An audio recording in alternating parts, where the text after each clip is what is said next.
Hello everyone, my name is PJ and welcome to The Void. Today I want to share with you the story of a D&D 5th edition campaign that I ran for my players, which I have titled The Hoarder. It's an original adventure that I wrote myself based around the backstories that my players wrote for themselves and that I helped them to expand in the days leading up to the first session. So our main characters are Balthazar, the blue dragonborn barbarian, Archibald Stromkin, also known as Chit, who is a GIF fighter. GIF means that he uses guns, but I made it so that he doesn't have access to ammunition until he gets proficiency in Smith's tools and makes his own. So for the first couple levels, he's not going to be able to use his gun, so right now he's just a regular fighter. He's played by Tyler. You know Tyler. He's my best friend and my roommate. He's been in my videos before. Not on this channel, but, on my other channel. Next we have Serge, who is a wild mage goblin sorcerer. And Zaymot Stoneborn, the life cleric dwarf. Hill dwarf, to be specific. Now, I'm not going to go into all of their backstories right from the get-go, because they'll all come up during the first session. I made sure to tie them all together so that the characters can meet and have a common goal, a reason for them to go adventuring together. So the story opens up in the town of Port Last. This actually does take place in the Forgotten Realms. My players specifically requested it. It takes place in Port Last, which is just the west of Neverwinter Wood, north of Neverwinter, south of Luskan. It's on the Sword Coast. So Balthazar, Serge, and Zaymot all had to leave their home villages for different reasons. Two of them were exiles, and one of them is on a holy quest. That one in particular, due to the geography of the map that I made, he actually went to Neverwinter first, and it was there that he was told, because he was looking for work, he was looking for good deeds to do, he was told about the orc attacks that had been going on at Port Last. Now, Zaymot has dealt with the orcs before, so he figured he would be perfect for the job. So he went north to Port Last, and Serge and Balthazar ended up at Port Last just because it was the closest humanoid settlement that they knew of that wasn't in the forest.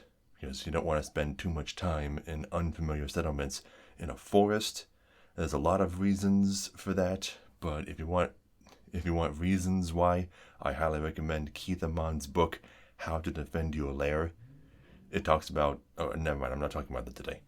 But either way, they all end up at Port Last for their own reasons at the same time. And when they get there, they go to the town's only inn, which happens to be at the harbor. And when they get there, they see a GIF, who I describe as a hippo folk, because I figure they probably don't know what a GIF is, being attacked by a band of orcs.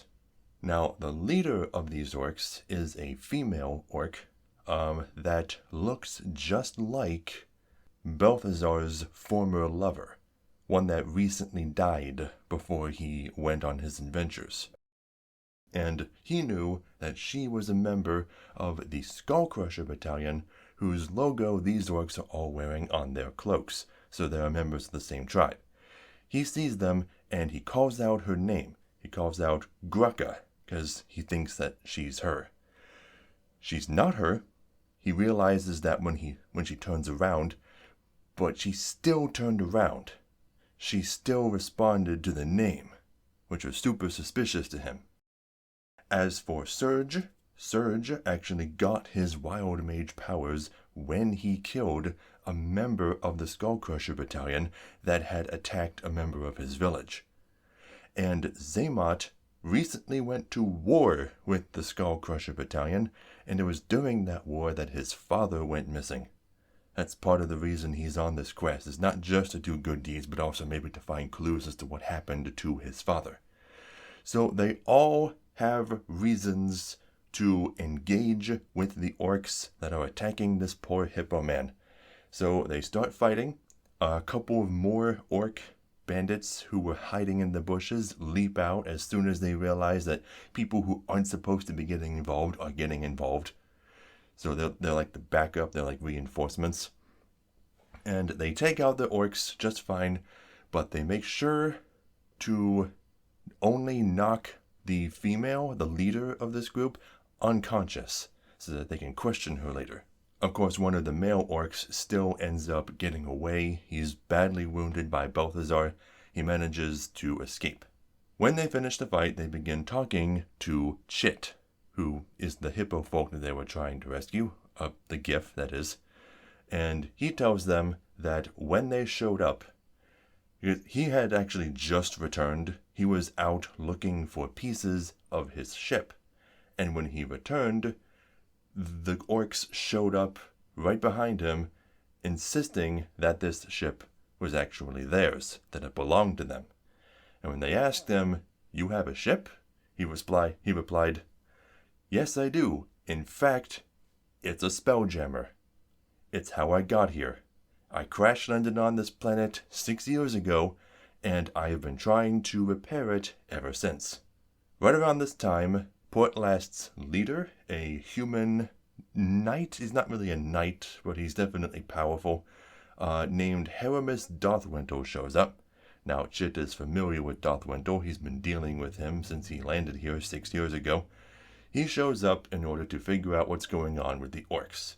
He offers some very insincere apologies for the orcs having managed to get into the town and attack them, but also says, it's fine because nobody important was hurt. Just a few orcs were killed. Dump them in the ocean if you have to. And he takes the female orc in for questioning, takes her to the prison. They figure they're going to take care of that later. Balthazar is very interested in figuring out why she responded to the name Grucka, and why she looks almost exactly like her. He already theorizes that they're related. But right around this time, the building that Chit was going into when he was assailed is the Silver Sails Trading Company, which he had been living in ever since he arrived on this planet, on Torvel, with the owner of the Silver Sails Trading Company, which in lore, I don't know if a real owner or proprietor of Silver Sails has ever been written or officially come up with, so I created my own. A gnome woman named Tilda Geargrinder. She comes out of the front door, having been hiding in there because of the orc skirmish, and she asks, "Are they gone?" And Chit tells her, "Yes, they are." And then she immediately comes out, shuts the door behind her, and starts acting all suspicious. And then she tells them, "Good, Chit, we have a problem." Now, Chit is used to these problems that Tilda seems to always be getting into, and she insists that this time it's not her fault. Swear to Goro. Either way, she asks the heroes to help her take care of it. She says that there is a giant fire beetle infestation in the warehouse, and that if they're left to their own devices, who knows what they will do to Chit's spelljammer, which, by the way, is called the Highwayman. Chit asks the 3 people who came to his aid if they would also help him with this.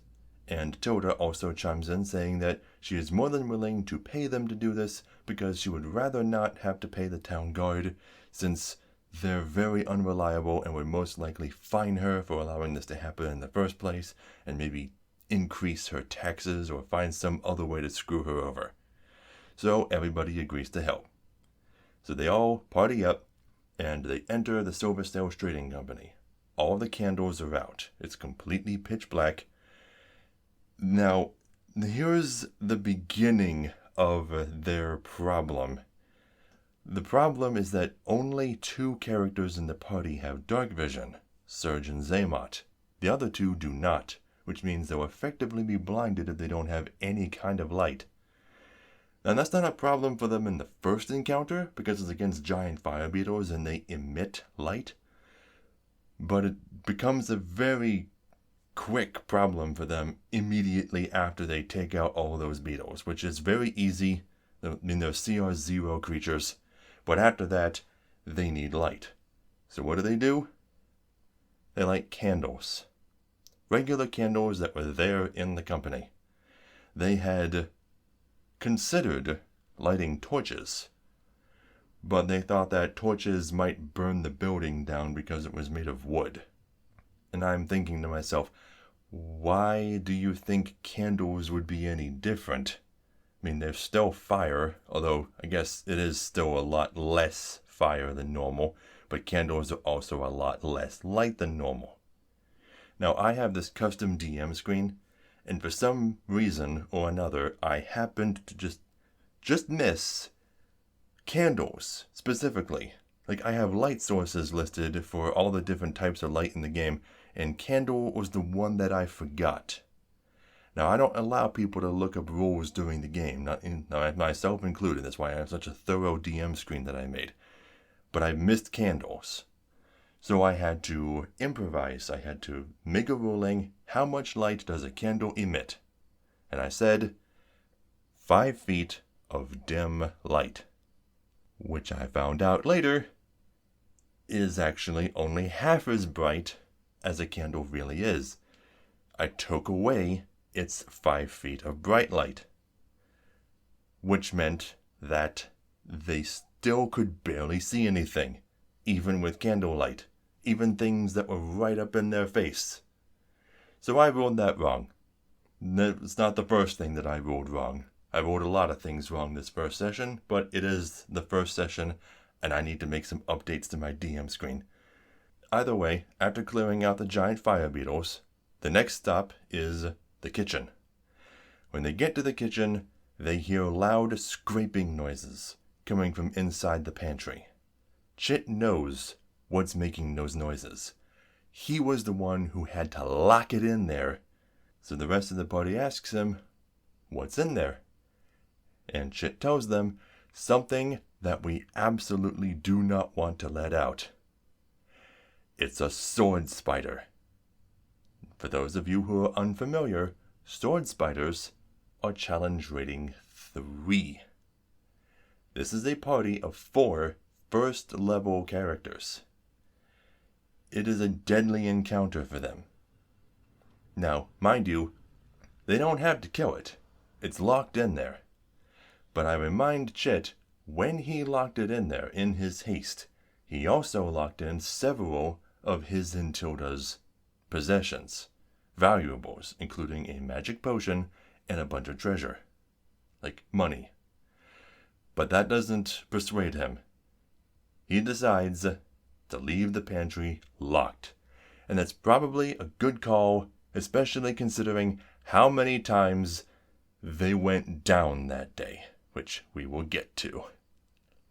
So, the next room is the study, but the doors are locked. I tell Chit that he knows that Tilda keeps the door to the study in her bedroom. So, they go back to the main lobby where they fought the giant fire beetles, and they go upstairs. It's just a short little second floor where Tilda and Chit's bedrooms are. They go to Tilda's room, and Serge is the one who looks inside using his dark vision. And inside, he sees that there is this small aquarium next to Tilda's bed that has no animals in it. Instead, the animals in the room are 2 giant wolf spiders. He immediately closes the door and tells the party what's in there. They know that they have to get in there in order to get Tilda's key, so they all ready their actions and prepare to smash these spiders into oblivion the moment that they step out of the bedroom. And Balthazar started with a hunting trap, so he set the bear trap on the floor in front of it, expecting the spider to step on it and get, take some damage and get trapped. They do all of this. Everything goes to shit. They open the door. The wolf spider comes out and makes its save against the hunting trap. Then, both Balthazar and Chit, with their readied actions, they both try to attack the giant wolf spider, and they all fail. Serge had a firebolt prepared. That failed. Zaymot had his attack prepared. That failed too. Actually, no. I don't think Zaymot had an attack prepared. I think he was the one who opened the door. It doesn't matter what happened, because what happens next is far worse, okay? So the giant wolf spider that triggered the trap but didn't get hurt by it attacks Balthazar. It lands a critical hit. The other giant wolf spider, which had crawled onto the ceiling, going underneath the door threshold, reaches down from the ceiling, because it's a pretty low ceiling, and Chit is a medium-sized creature, so it can reach him. It reaches down from the ceiling and bites Chit. It also, and I made Chit's player, Tyler, look at the die that I rolled when I did this, it also landed a critical hit. And that's not all. When you get bit by a giant wolf spider, you have to make a Constitution save against poison damage. Chit and Balthazar, the two melee fighters of the group, they both failed their con saves. The DC was only 11. So they both took 4d6 damage each. It didn't kill them, but they both went down. What happened next? With only the cleric and the sorcerer remaining, defies all expectation. Zaymot took his hammer and he attacked the giant wolf spider. He hit and he dealt maximum damage. He killed the spider in one hit, didn't even have to crit. After that was Surge's turn. Surge cast another firebolt. Maximum damage. Now mind you, this giant wolf spider that Surge is attacking was the one that was hanging from the ceiling. And I decided that dealing maximum damage to this giant wolf spider that had 11 hit points and just took 10 fire damage falls from the ceiling. And when it does, it takes falling damage. And 1 bludgeoning is all it takes, I actually rolled 4, but it doesn't matter, to kill it. So immediately, in 1 round, 2 PCs go down, and then both enemies get killed. In 1 round. That was amazing. Everybody was cheering. As soon as Surge rolled the D10 and rolled a 10, everybody was crazy. So, Zaymot is trying to save his healing spells for the day. He's level 1, he's only got 2 spell slots. So they drag Balthazar and Chit into Tilda's bedroom. He uses Spare the Dying on them, and they wait an hour.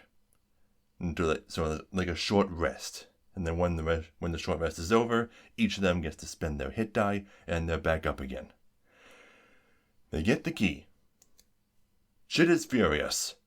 Chit goes outside to where Tilda is waiting and asks her, "Why were there giant wolf spiders in your bedroom?" And she asks him with this timid little innocent expression, "You mean Muffet and Tuffet?" She was keeping baby giant wolf spiders as pets in that aquarium, but they had grown too large. The sword spider was a similar story. She had acquired a baby sword spider, and it grew too big. This would not be the last story of Tilda's that would screw them over that day, because now that they have the key to the study, well, actually, first they went to Chit's bedroom, because Chit remembered he had a chest with some valuables in it that he could go and get. And they definitely would have done that because they needed some money to buy some healing potions, or else they weren't going to be able to clear the house of its bugs in 1 day. So Chit went to his bedroom and found the chest. Now I told him, "Chit, this chest was made for you by Tilda. She booby-trapped it in order to protect your belongings from thieves. However, as soon as you put your belongings in the chest, she conveniently forgot how to open it without triggering the trap." Their method of triggering the trap and getting the chest open, since none of them are rogues, none of them know how to pick locks or anything, was Balthazar stood behind the chest and tried to smash it with his battle axe. He doesn't roll high enough. So instead, what I say is, you attack the back of the chest, which causes it to flip onto its back. The lid of the chest bursts open and the flamethrower trap goes off, spinning in circles. Now, normally this trap was supposed to do 2d10 fire damage. But since it's spinning in circles, I figure now it's an AoE. So it probably does half as much damage. So I roll 1d10 instead of 2d10, and Balthazar takes a grand total of 1 fire damage. Hooray. So with that little excursion out of the way, Chit gets his gems. 5 gemstones, 4 of which are worth about 10 gold. I don't tell him how much they're worth at the time, and the other is worth 100 gold. It's a jade. He goes outside. He wants to find a general merchant in order to sell these gems and buy some potions of healing. And he goes to the best/only merchant in town, a sleazy human named Parzish. Parzish greets him, pretends to be his friend, but I tell Chit I'd let him know this guy has tried to swindle you on numerous occasions and is the reason he was expelled from the Silver Sails Trading Company. Chit hands him the gems, says, "Can you appraise these for me? How much will you give me for them?" Parzish looks at the gems. He's enamored by the fact that these valuable pieces of gemstone have just been handed to him. And then he gains his composure. He realizes, they're fake. Yeah, sorry. I don't know where you got these, but they're not quite as valuable as you were hoping. I can take them off your hands, though. Maybe give you a few silver for the small ones and a couple gold for the big green one. Maybe I can resell them to someone that wants to use them as skipping stones. Chit grabs his neck with one hand and lifts him off of the ground. Now listen here. I'm listening. These gems I need in order to kill some giant spiders. I have already been almost killed once or twice today. I don't want any more of your bullshit. No bullshit. You got it, buddy. Then he lets him go. And so then he gives him the correct values for the gems. It's like, looking at them a second time, these are, I think they are real. These are, such and such gems. They're worth 10 gold apiece, and this one's worth 100 gold. And then he gives him the 140 gold, which he does him a favor and consolidates it into 14 platinum. Then Chit turns around and immediately spends 10 of that platinum on potions of healing. 2 of them, to be specific. They drink one because they need it, and then they keep the other for an emergency. And they go back into the Silver Sails Trading Company. They go to the study. They use the key. They open the door. Inside, they find that the bookshelves, the furniture, the table, everything is covered in thick webbing. I tell them that it's pitch black in there, full of webs. They say they want to try and look around to see if we see anything. Now, mind you, they don't have their candles anymore. They dropped their candles before on the ground when they fell unconscious, when they got bit by the giant wolf spiders, and they never picked them back up. So instead, Serge begins shooting firebolts into the room. Now, he surprisingly is very careful about what he's shooting. He is specifically shooting sections of thick webbing, because webbing does have vulnerability to fire damage. So he makes a path, just a 5-foot wide path from this door to the next, so that they can get through the room. And as he's shooting firebolts into the room, Chit says that he wants to keep a close eye out, because every time a firebolt is fired, it lights up the room for a brief moment, like half a second. He rolls perception. Or rather, I think I rolled perception for him. It doesn't matter, because he didn't roll high enough. after the path is cleared, they determine their marching order, and they head inside, with Surge in the rear. They head on in. When they get about halfway through the room, Surge feels a presence behind himself. Shortly before, a pair of large fangs sink into his neck. Surge goes down almost immediately. Behind them is a giant spider, bigger than any of the spiders or bugs that they've fought that day. They're all surprised. Now, this is the second time that I screwed up the rules. I forgot how surprised works. For some reason, I neglected to put it on my DM screen. Normally, surprised prevents you from taking any actions, reactions, or movement until the end of your next turn. Then you are no longer surprised. Instead, I made it so that if you are surprised, your actions are merely limited. You can take one action or movement on your turn, and then that's it, and then surprise goes away. So it's actually more lenient, which is probably a good thing. They probably would have all died if I hadn't let them get into position. Surge definitely would have died. Well, they take their actions. They climb through the webbing in order to get over to the giant spider, while Balthazar rages, his first rage of the day. They start attacking the giant spider. They manage to deal enough damage to get it to run away and not try to eat Surge's unconscious body, because I'm rolling their death saves for them in secret. They don't know whether or not they are failing or succeeding. They don't even know if they're still alive. So they just want to get the spider out of there as quickly as possible so that they can stabilize him. They get the spider down to very low health, and at that point its survival instincts kick in. It turns around, it tries to flee, and they get some opportunity attacks, and they manage to finish it off. Zaymot does. I remember, he got the killing blow. So they stabilize Surge, and then they continue to the final room, the indoor harbor, where the highwayman is being kept. When they get there, Zaymot is in the lead. He sees that there are 4 more giant fire beetles, but they appear to be directed. They are being spoken to by a medium-sized black spider with a very edgy look. He's very sharp, very solid looking, and he's got red markings on him. He appears to be actually speaking to the giant fire beetles, but it's in spider talk, so it just sounds like...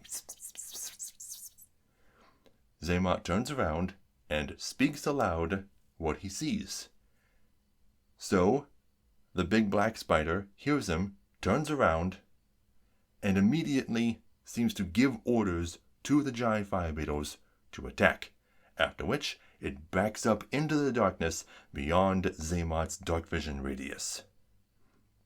The fight begins. Immediately, everybody just goes for the giant fire beetles. They know that they're weak, they fought them earlier. So they take out most of the giant fire beetles relatively quick. We use cleaving rules, so Chit was able to kill one and half kill another. By this point, they have no idea where the big black spider is. It disappeared into the darkness, and even when its turn should have passed, there was no sign of it.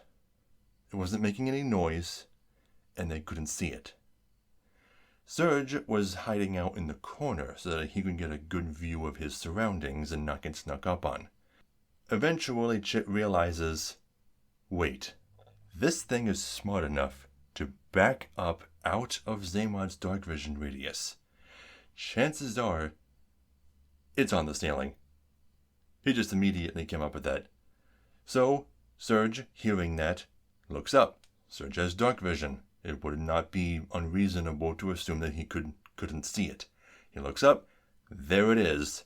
The big black spider crawling on the ceiling, making a beeline for him. Surge freaks out. Balthazar, having not used it yet that day, decides this is the perfect opportunity for him to use his dragon breath. So he looks up and he fires a lightning bolt, at the spider. He doesn't have to be able to see it, because Surge and Chit already pointed out its location for him, and it's just a dexterity save. Being blinded doesn't give your target any kind of advantage against it. So he breathed his lightning breath on the spider, and that dealt enough damage for it to fall onto the ground. The way I rolled it anyway. Being attacked doesn't actually make you fall, especially if you have like a climb speed like the spider does. Maybe it does, I don't know, but that's how I rolled it. After that, Surge managed to dodge out from under it. I made him roll a dex save to not get crushed by the falling giant spider. And when he was down there, he decided to cast Catapult on the dagger that he had thrown at the giant fire beetle earlier and thrust it into the body of the big black spider, killing it. And as it was dying, I told Chit that it seemed to look at him, and it said, "This ship does not belong to you," before it stopped moving. Chit, not having any of this nonsensical shenanigans, decides to kick the spider into the water, along with Surge's dagger. Chit promises Surge that he'll buy him a new dagger. Either way, the last giant fire beetle is taken care of. They managed to kill it, which means that every single vermin in the building has been killed except for the sword spider. Right around now, I think, is the time where Chit is talking about the Spelljammer, the Highwayman, and how it used to belong to his father, who he keeps trying to reiterate to the party members who are trying to tell him, "Oh, I'm so sorry for your loss." And he tries to tell them, "Don't be. He was an asshole, and he deserved to die, and I'm glad that I got to watch it happen." But he also tells him that even though he's been trying to repair this ship for 6 years, going out, trying to find the pieces of it, and it's almost done, it's still missing a key ingredient. The thing that makes a ship a Spelljammer. The Spelljamming Helm. And the main ingredient of a Spelljamming Helm is, and I look at Balthazar's player, a crystal rod. Balthazar's player immediately freaks out, because I had already told him in secret, as part of his backstory, that his former lover, Grucka, was looking for a crystal rod when she died in the goblin caves that they were adventuring in. He says, "I think I know where you can find one." They go outside, and they give Tilda the good news. She tells them that because they didn't kill the sword spider, she didn't really expect them to, she had already hired an adventurer from Neverwinter to come take care of it. Which means she can't pay them as much as she promised. So, in the end, they only receive about 150 silver. But either way, they managed to clear the first dungeon. I made a few mistakes, and the party almost died a couple times, but they had a lot of fun. And there's going to be a lot more to come.